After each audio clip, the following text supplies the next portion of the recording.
Salut! Aujourd'hui, je vous invite à découvrir avec moi des trésors de sagesse.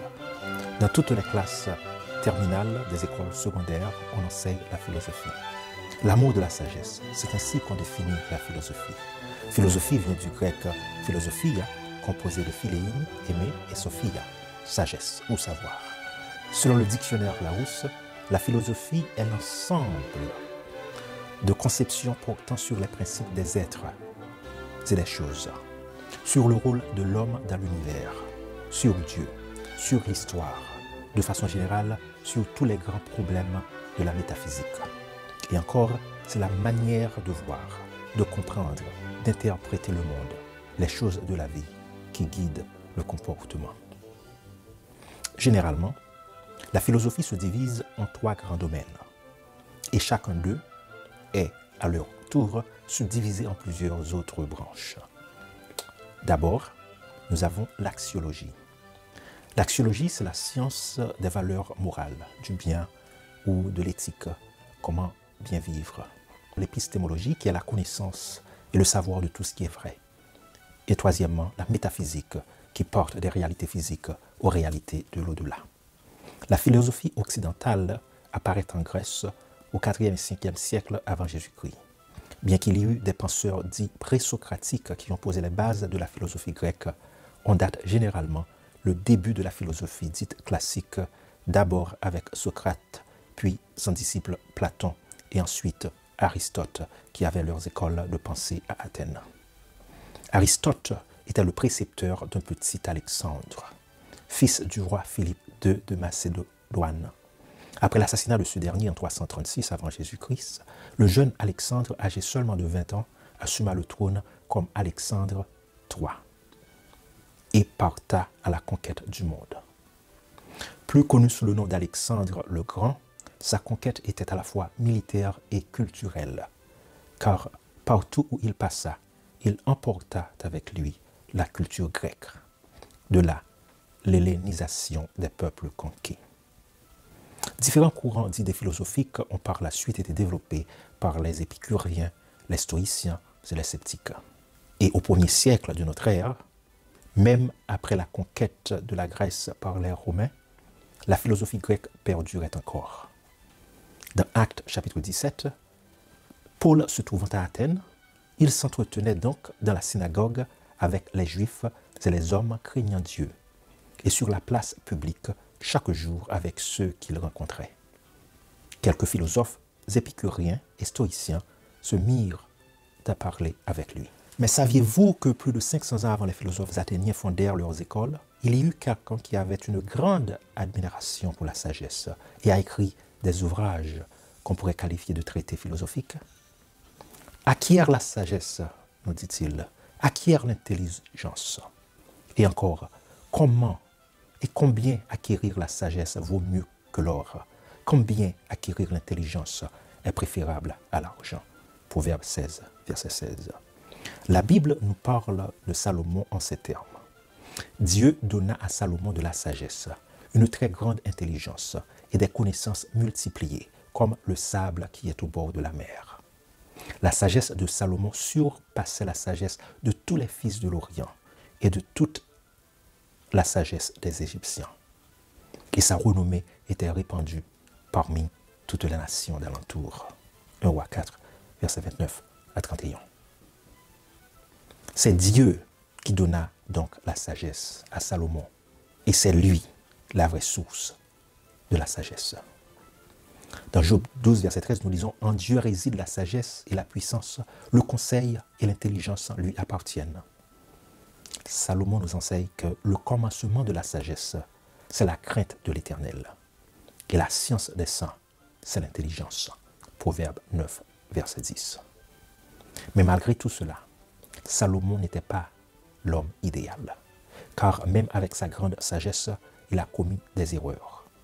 Il en a fait mention dans l'un de ses ouvrages, l'Ecclésiaste, qui d'ailleurs peut être considéré comme une réflexion philosophique sur sa vie. Dans un autre de ses ouvrages, au chapitre 8 des Proverbes, Salomon fait mention de quelqu'un qui viendrait de Dieu, quelqu'un qui est la personnification même de la sagesse. Mais de qui Salomon parlait-il? Tournons dans Jean, chapitre 12, verset 20.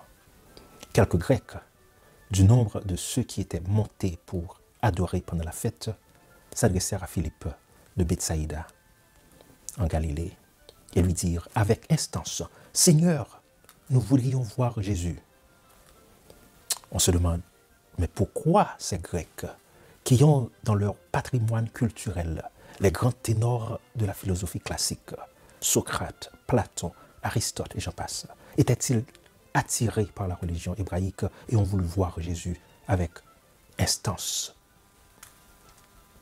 C'est parce que Jésus avait quelque chose à offrir que les philosophes grecs ne pouvaient et ne sauraient offrir.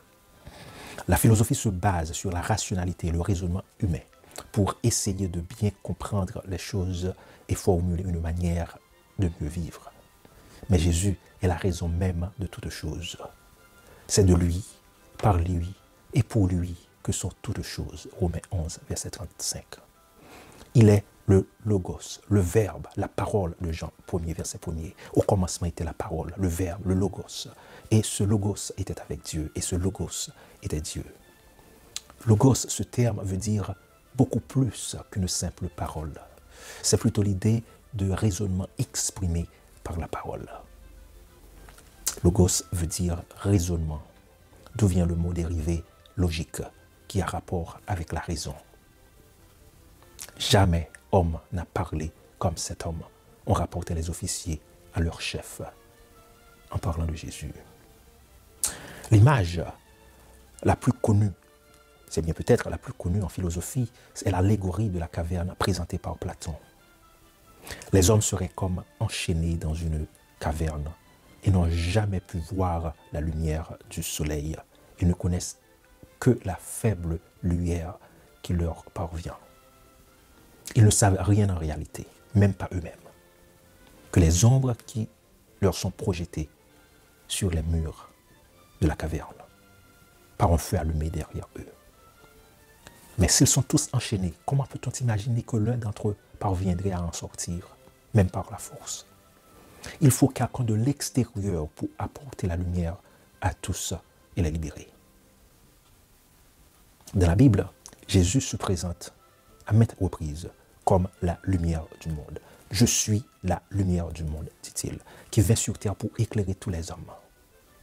Dans un petit ouvrage sur l'éducation écrit il y a plus d'un siècle, nous lisons: le monde a eu ses grands maîtres, des hommes d'une immense intelligence, doués d'une capacité de recherche considérable, des hommes dont les paroles ont stimulé la réflexion et offert à l'esprit de vastes étendues de savoir.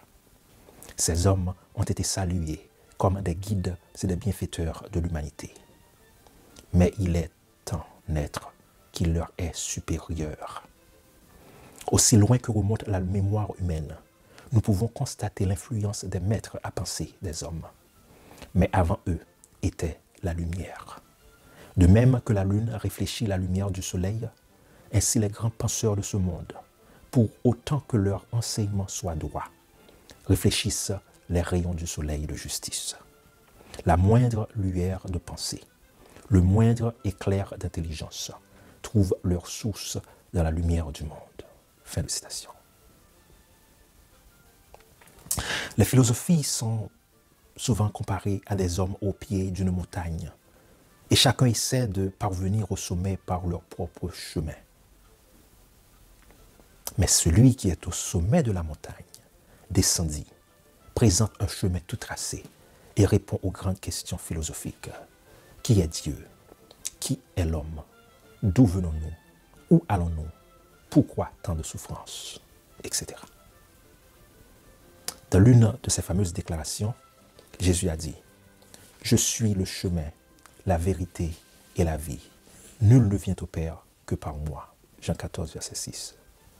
Cette déclaration cardinale est à la fois théologiquement et philosophiquement vraiment profonde, car en elle se résume la quête des philosophes et leurs trois grands domaines de réflexion.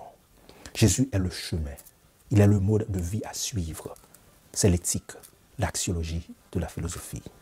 Jésus est aussi la vérité, c'est la connaissance de tout ce qui est vrai qu'on trouve en lui, c'est l'épistémologie. Jésus est la vie. La vie physique et spirituelle dépendent de lui. C'est la métaphysique en philosophie.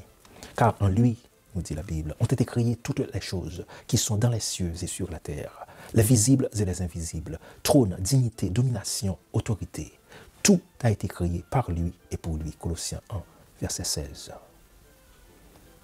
Et concernant la vie spirituelle, Jésus a dit, « Je suis la résurrection et la vie. Celui qui croit en moi vivra quand même il serait mort. » Jean 11, verset 25.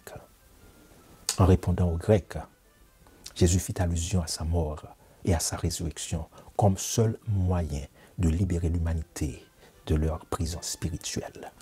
Et Paul, dans 1 Corinthiens chapitre 1, verset 20, se pose ces questions. Où est le sage? Où est le scribe? Où est le disputeur de ce siècle? Dieu n'a-t-il pas convaincu de folie la sagesse du monde? Car puisque le monde, avec sa sagesse, n'a point connu Dieu, dans la sagesse de Dieu, il a plu à Dieu de sauver les croyants par la folie de la prédication. Les Juifs demandent des miracles et les Grecs cherchent la sagesse. Nous prêchons Christ crucifié. Scandale pour les Juifs et folie pour les païens. Mais puissance de Dieu et sagesse de Dieu pour ceux qui sont appelés tant Juifs que Grecs.